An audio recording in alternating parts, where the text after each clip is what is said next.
नमस्कार दोस्तों। कोई मुझसे पूछे कि गरीब होना कितना तकलीफ भरा होता है। मैं एक ऐसे घर से ताल्लुक़ रखती थी जहाँ गरीबी के अलावा कुछ भी नहीं था। निशा नाम है मेरा और मेरे 5 अन्य भाई बहन थे। मेरे पिता एक दिहाड़ी मजदूर थे। उनका वेतन हमें खिलाने के लिए पर्याप्त नहीं था। हम दिन में 2 बार के खाने के लिए भी तरसते थे।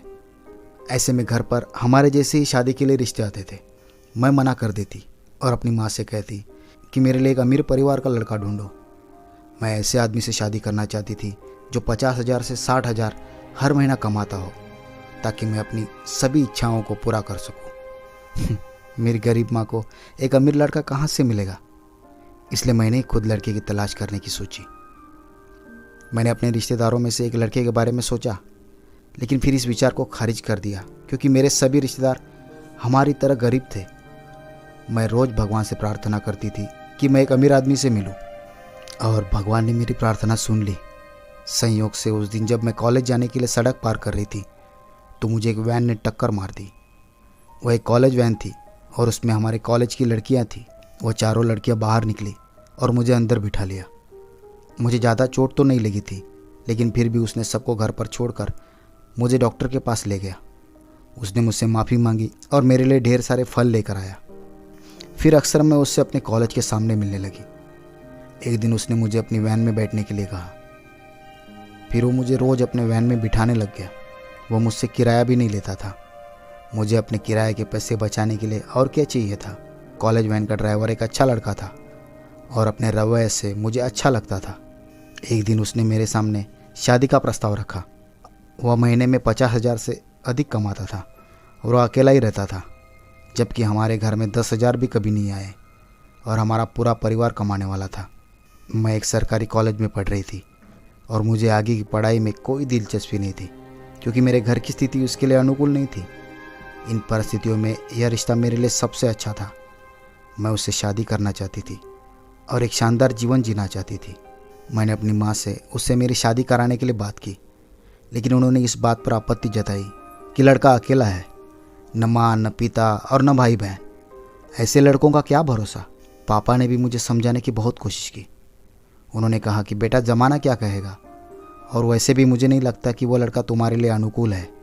लेकिन मैंने अपने घर वालों से साफ कह दिया कि मैं शादी करूंगी तो उसी से, फिर चाहे कुछ भी हो जाए। उसके पैसों का भूत मेरे सिर पर था, इसलिए सबकी नाराज़गी के बावजूद मैंने उससे शादी कर ली और अपने पति के घर आ गई। उसका नाम अजय था। वो पिछले कई सालों से गाड़ी चला रहा था। अजय ने मुझसे कहा कि वो पहले दिन से ही मुझे बहुत पसंद करता था और मुझसे शादी करना चाहता था।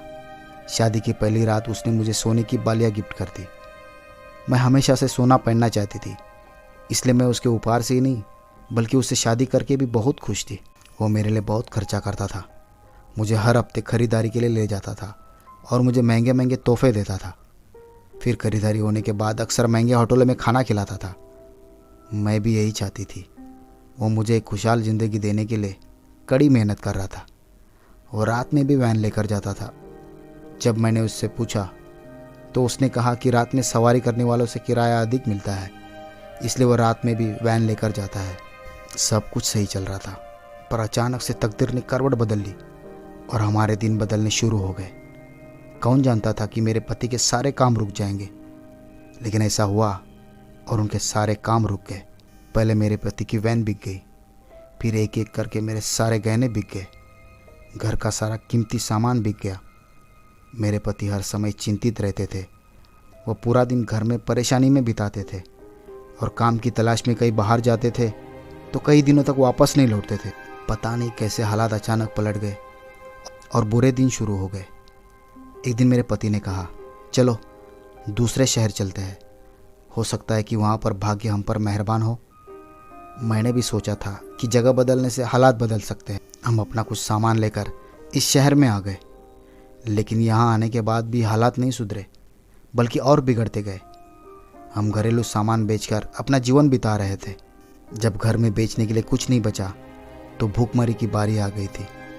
मैं इन परिस्थितियों से बहुत तंग आ चुकी थी, जिसकी वजह से मैं रोज़ अपने पति से झगड़ती रहती थी और उसे बाहर जाकर पैसा कमाने के लिए मजबूर करती थी। मैंने शादी इसलिए की थी क्योंकि मैं एक सुखी जीवन जीना चाहती थी, लेकिन अब परिस्थिति बदल जाने की वजह से मैं अपने माता पिता के घर को स्वर्ग समझने लगी थी। हम भले ही गरीब थे, पर मेरे माता पिता ने हमें कभी भूखे सोने नहीं दिया। अब मैं दिन में एक बार सूखे भोजन पर गुजारा करने लगी थी। अब मेरे पति के साथ मेरी लड़ाई दिन ब दिन बढ़ती जा रही थी। मजबूरन मैंने उसे धमकी दी कि अगर वह घर में पैसा नहीं लाएगा तो मैं उसे छोड़कर अपने माता पिता के घर चली जाऊंगी। लेकिन मेरे पति मुझसे इतना प्यार करते थे कि उन्होंने 1-2 दिनों के भीतर मेरे लिए पैसे लाने का वादा किया। अगले दिन एक अजीब बात हुई। मेरा पति बाहर गया और जब वो वापस आया तो वो अपने साथ एक छोटी बकरी ले आया। बकरी को देखकर मुझे बहुत गुस्सा आया। मैं चीखी और बोली, घर में खाने को कुछ नहीं है और तुम इस बकरी को ले आए हो, इसे कहाँ से खिलाओगे? इस बात पर मेरे पति ने कहा, यह कोई साधारण बकरी नहीं है, यह एक बहुत ही खास और करिश्माई बकरी है। अब हम इसी से अमीर बनेंगे, यही हमें हर दिन पैसा दे दिया करेगी। यह सुनकर मैं हंसी और बोली, किस युग में जी रहे हो, यह बकरी हमें क्या देगी? मेरे पति ने कोई जवाब नहीं दिया और जाकर बकरी को घर के एक कोने में बांध दिया। मैंने बहुत कोशिश की कि वो बकरी को घर के बाहर कहीं छोड़ के आ जाए, लेकिन उसने मेरी एक नहीं सुनी और सख्ती से कहा कि दोबारा इस बकरी को घर से बाहर निकालने की बात न करे। रात भर इस बकरी की चिंता मुझे सता रही थी कि हम पति पत्नी को खाने के लिए रोटी नहीं मिल रही है, ऐसे में हम इस बकरी को कहाँ से खिलाएंगे। सुबह मेरे पति मेरे सामने उठ के बकरी के पास चले गए और बकरी की पीठ को थपथपाया, लेकिन तभी मुझे बड़ा झटका लगा जब उसने आगे बढ़कर बकरी के मुंह से कुछ निकालकर बैग में रखा और बाहर निकल गया। कुछ देर बाद वह लौटा तो उसकी जेब में पैसे भरे हुए थे। यह देखकर मैं दंग रह गई। मैंने उससे पूछा कि यह पैसा कहाँ से आया, तो वह झिझक गया। उसने बोला, पैसे से आपका क्या मतलब है, इन पैसों को आप अपनी इच्छा अनुसार खर्च करें। लेकिन मैंने जिद की और पूछा कि क्या राज है कि तुमने बकरी के मुंह से कुछ निकाला और अब तुम्हारे पास पैसे हैं। मेरे पति ने प्यार से बकरी का सिर थपथपाया और कहने लगा कि मैंने तुमसे कहा था ना कि यह एक बड़ी करिश्माई बकरी है, इसी ने मुझे इतना सारा पैसा दिया है। अगर हम ऐसा हर रोज़ करेंगे तो इससे हमें बहुत फ़ायदा होगा। मैं उसकी बातों से हैरान थी। मैंने उस मुर्गी के बारे में सुना था जो सोने की अंडा देती थी, लेकिन मैंने कभी इस बकरी के बारे में नहीं सुना जो नोट देती है। मैं आश्चर्य से बकरी की ओर देखकर सोचने लगी कि क्या मेरा पति सच में सच कह रहा है कि यह बकरी कोई साधारण बकरी नहीं है। खैर, उसने इस पैसे का इस्तेमाल घर में खाने पीने का सामान और मेरे लिए कुछ कपड़े आदि लाने में किया। कुछ देर बाद वो होटल से खाना और मेरे लिए कपड़े लेकर आ गया। मैं बहुत खुश थी। मैंने भगवान का शुक्रिया अदा किया कि आपकी वजह से अब सब ठीक हो जाएगा। अगली सुबह मैंने उठकर बकरी को खाना खिलाया और उससे प्यार करने लगी। कुछ देर बाद मेरे पति घर आ गए तो आते ही उन्होंने मुझे बकरी के लिए अंदर से पानी लाने को कहा। मैं रसोई में गई और पानी का घड़ा लेकर बाहर आई तो देखा कि मेरे पति ने कल की तरह बकरी के मुंह से कुछ निकालकर बैग में रख दिया। मैंने उसे आवाज़ लगाई, लेकिन तब तक वो बाहर निकल गया था। कुछ देर बाद मेरे पति घर आए तो कल की तरह उनकी जेब नोटों से भरी हुई थी। मैं हैरान होती थी कि यह कैसे संभव हो रहा है। आज भी मैंने अपने पति से इसके बारे में जानने की कोशिश की, लेकिन उसने इस बात को टाल दिया। फिर रोज़ यही होने लगा। सुबह वो बकरी के मुंह से कुछ निकालकर थैले में भरकर चला जाता और जब वो घर वापस आता तो उसकी जेब नोटों से भरी हुई होती थी। मैं इस रहस्य को जानने को बहुत उत्सुक हो गई थी और अब मुझे अपने पति पर शक भी होने लगा था। 1-2 बार मैंने प्यार से अपने पति से मुझे सच बताने के लिए कहा, लेकिन वह टालम टोल करता रहा। जब मुझे गुस्सा आता था तब मैं उससे कहती थी कि मुझे कुछ तो बताओ। तब भी मेरे पति यही कहते थे कि बकरी है। मुझे पता नहीं कि मुझे अपने पति पर विश्वास क्यों नहीं हो रहा था। वह बकरी सामान्य बकरियों की तरह रहती और खाती थी, इसमें कुछ खास नहीं था। लेकिन मेरे पति मेरे इस रोज़ की पूछताछ से नाराज़ होकर कहते थे कि हमें जो धन मिल रहा है वह इस बकरी से ही मिल रहा है। अगर हम इस बकरी को घर से निकाल दें तो हम फिर से गरीब हो जाएंगे। मैं उसके इस बात से डरती थी क्योंकि मैं गरीब नहीं होना चाहती थी और फिर से भूखा नहीं रहना चाहती थी। मैंने कुछ दिन शांति से बिताए, लेकिन फिर जिज्ञासा ने मुझे बैठने नहीं दिया। मेरे पति के संदिग्ध व्यवहार ने मुझे उन पर नज़र रखने के लिए मजबूर किया। फिर मैंने उनकी दिनचर्या की समीक्षा शुरू की। सुबह वह उस चीज़ को बैग में रखकर कहीं चला जाता था। वह 2 दोपहर घर पर बिताता था और अक्सर शाम को कहीं चला जाता था। एक दिन मैंने देखा कि बैग में कुछ डालकर वह हमेशा की तरह बाहर नहीं निकला, बल्कि कमरे के अंदर चला गया। मैंने अंदर झांका और देखा तो वो बैग को कहीं छुपाने की कोशिश कर रहा था। जैसे ही मैं अंदर आई उसने तुरंत अपने बैग को पीछे छिपा लिया। मैंने कहा कि दिखाओ इसमें क्या है। वह डर गया और कहा कि तुम यहाँ से जाओ, मैं आपको फिर कभी दिखाऊंगा। जो हुआ उससे मैं बहुत हैरान हो गई थी। फिर एक दिन वो घर पर नहीं था, इसलिए मुझे उसका बैग तलाशने का मौका मिला जिसे उसने छिपा कर रखा था। मैंने वो बैग अपने पति की कोठरी के निचले दराज में पाया। मुझे आश्चर्य हुआ, उसने इसे इतना छुपा के क्यों रखा है। बैग बंद था और मैं उसे खोलना चाहती थी, लेकिन मैं नहीं खोल पा रही थी। मैंने बहुत कोशिश की, लेकिन हर कोशिश नाकामयाब रही। बैग बहुत कसकर बंद किया हुआ था और वह काफ़ी भारी भी था। मुझे आश्चर्य हुआ कि उसके अंदर ऐसा क्या था जो उसने इसे इतनी सुरक्षित रूप से छिपा रखा था।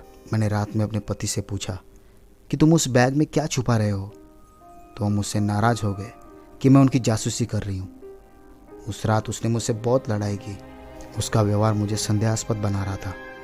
उसने मुझे कुछ नहीं बताया और मुझे बैग के पास भी नहीं जाने दिया। मैंने उसकी गैर मौजूदगी में बहुत कोशिश की, लेकिन बैग नहीं खुला। फिर मैंने सोचा क्यों ना बकरी के मुंह से कुछ निकाल लिया जाए। एक दिन मेरे पति सुबह देर से उठे। मुझे लगा कि अवसर अच्छा है। मैं बकरी के पास गई और उसका मुंह खोला और यह पता करने की कोशिश कर रही थी कि वह मुंह से क्या निकालती है। काफ़ी देर बाद उसका मुंह खुल गया, लेकिन बकरी ने अपने मुंह से कुछ नहीं निकाला। अचानक मुझे अंदर से अपने पति की आवाज़ सुनाई दी, तो मैं तुरंत छिपने चली गई।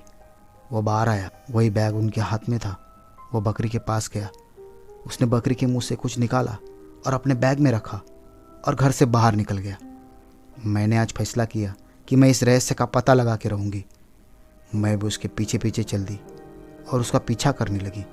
वह बहुत देर तक चला और फिर एक कब्रिस्तान में चला गया। वहाँ जाकर उसने अपने मुंह पर कपड़ा बांध लिया।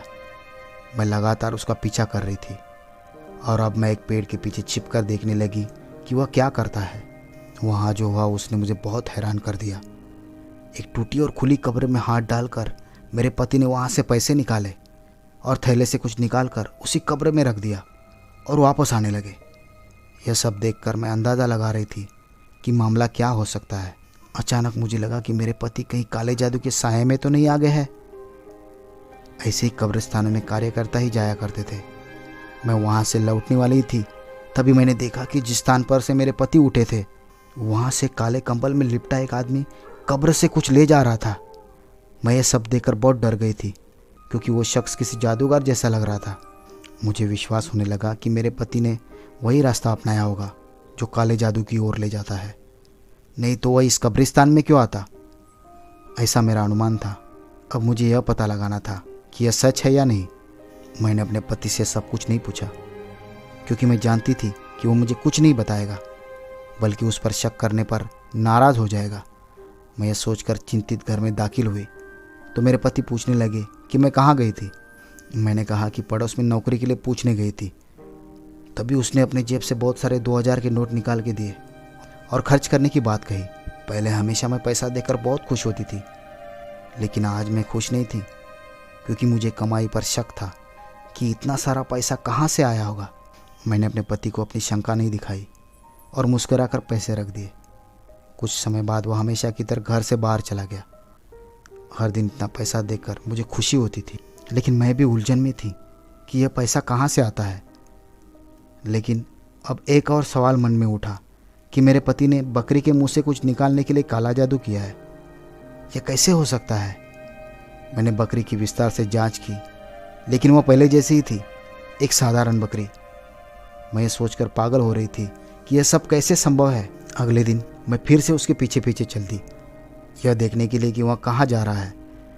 वो फिर उसी शमशान में गए। कल की तरह उसने बैग का सामान वही छिपा दिया और पैसे खुद ले लिए। कुछ देर बाद वही रहस्यमय व्यक्ति आया और उसने उस वस्तु को अपने कपड़े में छिपा लिया और चला गया। ज़्यादातर रातें अब मेरे पति गायब होने लगे थे। एक रात बिस्तर पर जाने से पहले मैंने फैसला किया कि सुबह मैं इस रहस्य को उजागर करूंगी, चाहे कुछ भी हो जाए। मुझे पूरे मामले की जानकारी तो थी, अब मुझे बस यह पता लगाना था कि बकरी के मुंह से क्या निकल रहा था और वह बैग में क्या रख रहा था। अब बस सुबह होने का इंतज़ार था। अगली सुबह वह हमेशा की तरह उठा और कमरे से निकल गया। पहले की तरह उसने बकरी के मुंह से कुछ निकाला और बैग में रख दिया। जैसे उसने थैला बंद किया, मैंने आकर उसे छीन लिया और यह देख कर के मेरी आत्मा कांप उठी और मेरे पाँव के नीचे से भूमि खिसक गई। कि उस थैले में सफ़ेद नमक का एक कण जैसा कुछ था। पहले तो मुझे लगा कि यह किसी तरह का जहर है। फिर मैंने करीब से देखा तो देखा कि वे छोटे सफ़ेद चमकते मोती है। मुझे लगता है कि वे हीरे थे, लेकिन वे बकरे के मुंह से कैसे निकले? मेरे पति को उम्मीद नहीं थी कि मैं उनका पोल इस तरह खोलूँगी। हीरों को अविश्वास से देखकर मैंने अपने पति से पूछा कि वे कहाँ से आए हैं। वह डर गया और मेरे सामने हाथ जोड़कर मुझसे बैग वापस देने को कहने लगा। मैंने मना कर दिया और कहा, जब तक तुम इसके बारे में कुछ नहीं बताते हो तब तक तुम यहाँ से कहीं नहीं जा सकते, और नहीं मैं तुम्हें ये हीरे दूंगी। वह मुझसे बैग देने की मिन्नतें करने लगा, लेकिन मैं सच जानने के लिए उससे बात कर रही थी। हमारी चर्चा अभी चल ही रही थी कि हमारे दरवाजे पर ज़ोरदार दस्तक हुई। मेरे पति ने जाकर दरवाज़ा खोला तो सामने पुलिस थी। पुलिस को देखते ही मेरे पति का रंग पीला पड़ गया और उन्होंने भागने की कोशिश की।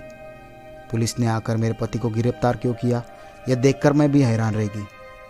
पुलिसकर्मियों ने उसे हथकड़ी पहनाई और कहा, तुम्हारा पति चोर और तस्कर है।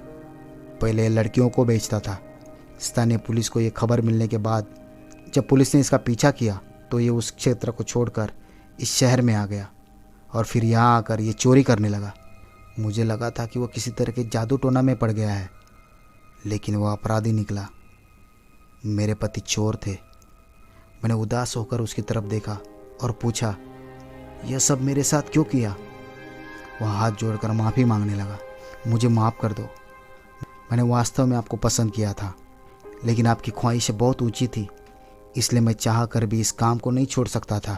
मुझे पुराने शहर में सताया गया था, इसलिए मैंने सब कुछ बेचकर खुद को बचा लिया और यहाँ आ गया। यहाँ आकर मैंने सोचा कि अब बदलूँगा और कमाऊँगा और तुम्हें खिलाऊँगा, लेकिन मुझे कोई काम नहीं मिला और मैं भी हर दिन तुमसे लड़ता था। अंत में मैंने सोचा कि क्यों न मैं अपना काम फिर से शुरू कर दूँ, और मैंने रात को चोरी करना शुरू किया।